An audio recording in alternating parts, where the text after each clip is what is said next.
Entrepreneurs have one thing in common. They keep going. They'll change the rules. They'll reinvent the rules. You know, they don't just take one answer. So a real entrepreneur, it really makes no difference which country you're in. That's my belief. You know, I love that. You know what I mean? It's just a mindset. You know, it's F you. You mess with me, I'll find a way around it.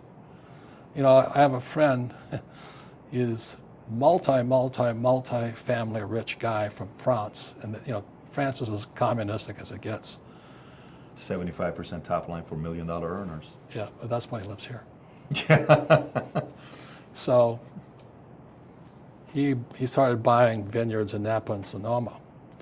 So he went back to the French government and he says, it's his wine. He says, I want to ship my wine in bulk to California. And the government says, you can't do that.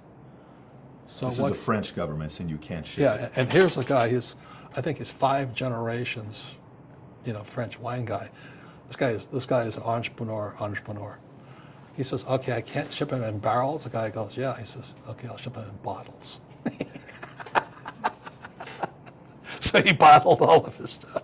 It cost him more money, but he still figured out how to do it. Do you know what I mean? And now he has his wine with his California wine and all this. And so he went back to the French government and said, here, try this. See if it's not better. And so now they're all confused because he didn't break any rules. So I'll say it again. Entrepreneur is a mindset first, a skill set, and rules.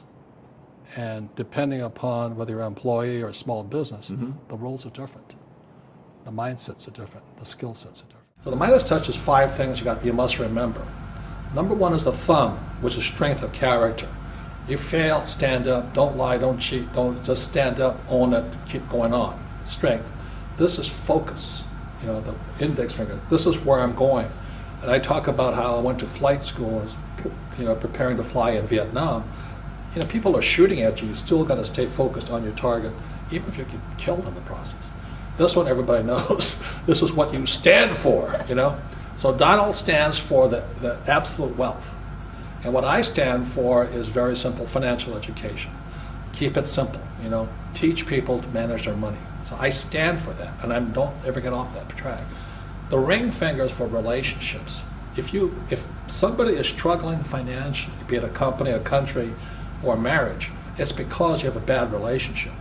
And the thing that Donald and I always say is that you can't do a good deal with a bad partner. And God knows I've had some bad partners. And they're just incompetent, but they want to pretend they're smart. And then the little one is the little finger. Every entrepreneur must do something that nobody else does. For example, in the United States, Walmart, their whole system of business is designed to give you the lowest price possible. Everything. Whereas a little mom and pop store, they'll say, well, we put things on sale. That's not the same thing. FedEx says overnight. That was their whole thing. They built the whole company around that little promise. Domino's Pizza in America was pizza in less than 30 minutes. So the entire business was built around one simple little promise. And those are the things that make entrepreneurs extremely rich or extremely poor if they don't have those 5. If you did not have the rich dad in your life, what would you be doing today? It's hard to say if I didn't have my rich dad because as a young kid, starting at probably about the age of 5, 6, 7, 8, 9, I really wanted to be rich. So I think number 1 is desire, you know, and then you naturally seek your role models and teachers. And in my lifetime, I've had multiple rich dads. You know, my rich dad was my best friend's father starting at the age of 9. And then today, I still seek mentors and wise men and wise women because that's how you get wiser, is by hanging out with smart people. My last paycheck, I still remember it clearly. It was one of the worst and the best days of my life. And I was in Puerto Rico. I was working for Xerox. And my boss gave me my last, it wasn't a paycheck, it was a bonus check. I think it was about $30,000 taxable. That's the only problem with that. So I got this check and I went, holy mackerel. You know what I mean? So I was excited, but I was also disturbed. And so this other guy comes up to me, his name was John, and John says to me, he says, you're going to be back. I said, why? He says, because you're going to fail. I looked at him and said, look, a few expletive words. because that's what he did. He left Xerox, failed, and he came back. And I said, look, you failed and you came back, but I'm going to fail and I'm never coming back. And that's the attitude. Do you know what I mean? Absolutely. If you say, well, if I fail, I'll go back to mommy and daddy, then that's what you'll do. So if you fail, that's when I became an entrepreneur, because I had no money. I had no money for years. I didn't have a paycheck. But that's what my rich dad encouraged me to do. He says, when you don't have this paycheck, you get hungrier, smarter, and it's a test of your character. Will you become a crook? Will you become dishonest? Will you cheat and steal? Or will you become a better human being? So really, that's the benefit of becoming an entrepreneur, is you really find out who you are when you don't have anything. If you're an entrepreneur and you're going to be a big entrepreneur, leadership skills and communication skills are more important than a law degree. So now I have another book that just came out. It's called The 8 Lessons in Military Leadership. In the military, I went to military academy and all that. From day one, you're learning leadership. Day one at the academy, I have to stand in front of 20, 18-year-old kids and go, section 10, hut. And naturally, they're going to say, screw you, So that's when you learn to be a leader. Now, as you said to me when we first met, the trouble with the military, you got a little rough. So I had a hard time when I came back from Vietnam, and I went to work for Xerox, and people didn't like the idea of calling them an asshole and a fuckhead, stuff like that. Every other word is a curse word in the military. Yeah, it's just an adjective. Hey, fuckhead, do this. But they don't. I'm going to call my HR person. I better make some changes here. You know what I'm talking about? Of course I know. You what can't you're talk talking straight about. No. in corporate America. In the military, you can. It's. You have to. Yeah, you have no choice. They love it. Yeah. You actually get promotions if you do in the military. Well, when I got called names, I said, "Oh, the guy likes me." So that's why, for all you guys who are military veterans, you have probably the #1 skill to be an entrepreneur, which is leadership, the ability to listen, to not take it personally, and still get the job done. It is the best training in the world. The saddest thing about leaving the military was leaving the guys behind there. They were some of the best in the world, and they weren't all college graduates. They were just my gunners, my mechanics, all this stuff. The camaraderie is priceless. Oh, Jesus, priceless. The camaraderie is priceless. And so all I did when I started the Rich Dad Company was to have that same sense of teamwork inside Rich Dad. That's why there's no ranks and all this stuff in this company. Everybody gets to say what they want to say. People are free to do what they want. I stay out of their way, and we get the job done. You wake up tomorrow morning. Let's have some fun with this. You wake up tomorrow morning, and you're on the street, and you have nothing. You don't have a single contact in your network. All you have is the knowledge and experience that you've had throughout your career. How do you build up from there? Well, I've been there many times. So it's no big deal. You just figure out what's needed and wanted, and you go do it. People always kind of dump on, fast food industry. If I had to do it again, I'd go work for McDonald's.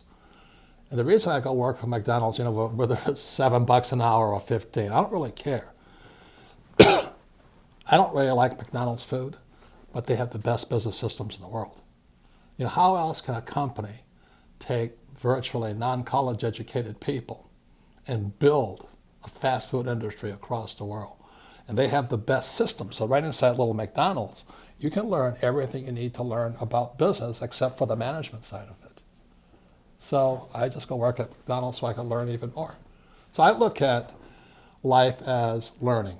I'm constantly learning. I'm reading constantly, studying constantly. I spend most of my time with entrepreneurs. I don't spend my time with people who complain about the economy, So nothing will really change. I just go back to being an entrepreneur. I am very shy. Very, very shy. I came back from Vietnam and I could kill people, but I couldn't talk to people. And one day I said to when I decided to follow my rich dad's footsteps, I just said to him, I want to be an entrepreneur. He says, you got one problem. I said, what's that? He said, you're shy. I said, what's wrong with being shy? He says, you got to sell. You got to handle rejection. Number one skill, can you handle rejection? Answer is no, I couldn't handle it. So I said, I still want to learn how to sell. So this is in 1973, I was 25 years old. And my rich dad said, how's your love life? I said, it sucks. He said, you getting laid? I said, no. He says, because you can't sell. Guys got it? So when I talk about what skill do you need, when the shit hits the fan, you better start selling. So I went to work for Xerox in 1974 so I could learn how to sell. It took me 4 years. Then I was number one. Okay? And today I'm a best-selling author. You know, most PhDs tell me I can't write. Yes, I said I can't write, but I can sell. If you can't sell, you don't make money, period. End of statement. You know, just because you have a product doesn't mean jack shit. But the important thing is you start. You know, I don't care what product you start with, but you start. You know, I started off with nylon wallets. Success wiped me out. You know, we couldn't sell, and all of a sudden it took off. Then I couldn't finance because the sales kept going through the roof. Now, trouble is I kept borrowing and I couldn't sustain the sales. Next lesson. But that's how we learn. Okay? Is I'm one of those kids that don't like school. You know, school is good for people who like school.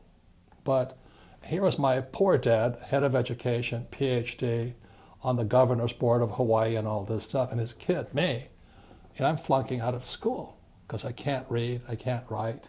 And I said I couldn't read, I couldn't write. I was bored out of my mind, you know. I was just, hey. So what I did instead was that's when I met my rich dad, who was my best friend's father, and he used these things called a game. See, games are the best teaching tools. See, when I'm playing this game, this is how the rich taught their kids battle strategies called chess. My rich dad taught me to be a rich man playing Monopoly. We played Monopoly hour after hour after hour. You know, the formula for great wealth of Monopoly is 4 greenhouses, 1 red hotel. So today in Arizona, I own 8,000 greenhouses and several red hotels. I just play Monopoly for real. So that's the power of a game, because a game engages me mentally, physically, because I actually have to move things, emotionally, because when somebody knocks me out, I better wake up. You know, I made a mistake. And spiritually, because it's spirit that wins. You know, if you just saw Golden State play the you know, everybody's, I mean, I love LeBron James, I love Cleveland, you know, but one guy cannot take on a team. And you know, I think LeBron scored 60% of all the points in assists and all that, but a better team beat him. So when you look at business is the same thing. Business is a team sport. I have to have good accountants, good attorneys, good marketing guys, good tech guys, great staff. I have to have great leaders, you know. The trouble with most entrepreneurs are self-employed. So they quit their job. And you know, in America today, the SBA, the Small Business Administration, says there's 28 million small business owners. 28 million. 24 million are classified as non-employers. Remember, they're a one-man team. You know, they'd be like, this guy said, okay, I'm going to take you on. Are you crazy? But that's what most entrepreneurs are trying to do. Because that's what they're taught to do in school, to be the rugged individual. You know, in school, I was very successful as long as I could cooperate at test time. But in school, cooperation at test time is called cheating. In the real world, the guys that have the biggest team win. So all I focus on is putting the best team together. Meanwhile, a lot of the time, the A students in school, they're the doctors and lawyers, they're sitting there all by themselves. They're sitting ducks, but they're entrepreneurs. Do you know what I mean? It's just a mindset, tactics, strategy. I went to military school. I'm a former Marine. So I think like a military operation, which I love chess. So most most entrepreneurs, they have this job and they go, okay, I'm going to be an entrepreneur. And this guy just massacre him. That's very good. Because they went to school, they learned to get a job, and they take tests on their own. They have to be the smartest. That's like the LeBron James. I don't want to be the smartest guy in my team, but I want to have the best team. And that's why I win most of my games.